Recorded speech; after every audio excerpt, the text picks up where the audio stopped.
నేనే చెప్తున్నాను కదా, వాళ్ళు చెప్పడం ఎందుకు, నేనే చెప్తున్నాను కదండి. చంద్రబాబు నాయుడు గారు శంకుస్థాపన ఎప్పుడు చేశారో నేనే చెప్తున్నాను కదా, వాళ్ళు ఎందుకు చెప్పడం? వాళ్ళు గుర్తుందో లేదో ఎప్పుడు చేశారో నేను చెప్తున్నాను కదా. ఫిబ్రవరి 14 ప్రేమికుల రోజు, అంతే కదా ఫిబ్రవరి 14 అంటే. ఫిబ్రవరి 14 2019 సాధారణ ఎన్నికలకి నోటిఫికేషన్ ఇచ్చినటువంటి 20 రోజుల ముందు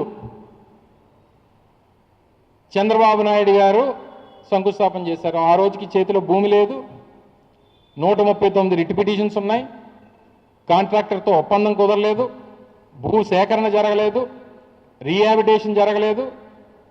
ఏది జరగకుండా ఎలా చేయొచ్చో మా చంద్రబాబు నాయుడు గారికి తెలియాలి.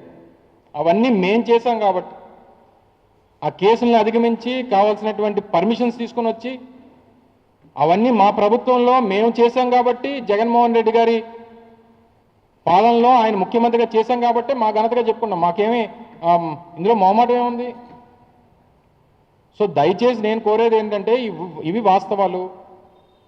ఇందులో నేను చెప్పినటువంటి దాంట్లో ఏదన్నా తేడా ఉంటే సమాధానం చెప్పమనండి. మీరు చెప్పినటువంటి సోకాల్ నాయకులు ఎవరైతే ఉన్నారో వాళ్ళని అడుగుతా ఉన్నా నేరుగా, వాళ్ళు చర్చకి సిద్ధమా చెప్పమనండి.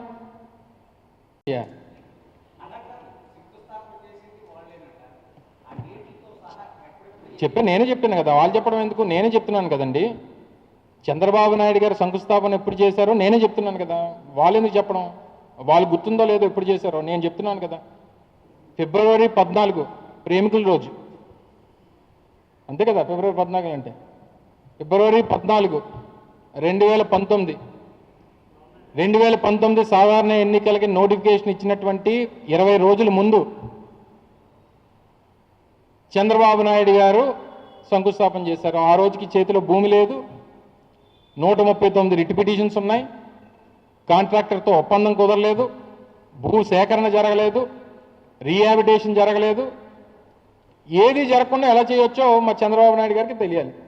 అవన్నీ మేం చేశాం కాబట్టి, ఆ కేసులను అధిగమించి కావాల్సినటువంటి పర్మిషన్స్ తీసుకొని వచ్చి అవన్నీ మా ప్రభుత్వంలో మేము చేశాం కాబట్టి, జగన్మోహన్ రెడ్డి గారి పాలనలో ఆయన ముఖ్యమంత్రిగా చేశాం కాబట్టి మా ఘనతగా చెప్పుకున్నాం. మాకేమీ ఇందులో మొహమాటం ఏముంది?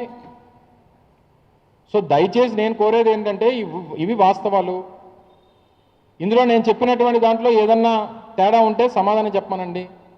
మీరు చెప్పినటువంటి సోకాల్ నాయకులు ఎవరైతే ఉన్నారో వాళ్ళని అడుగుతా ఉన్నా నేరుగా, వాళ్ళు చర్చకి సిద్ధమా చెప్పమనండి.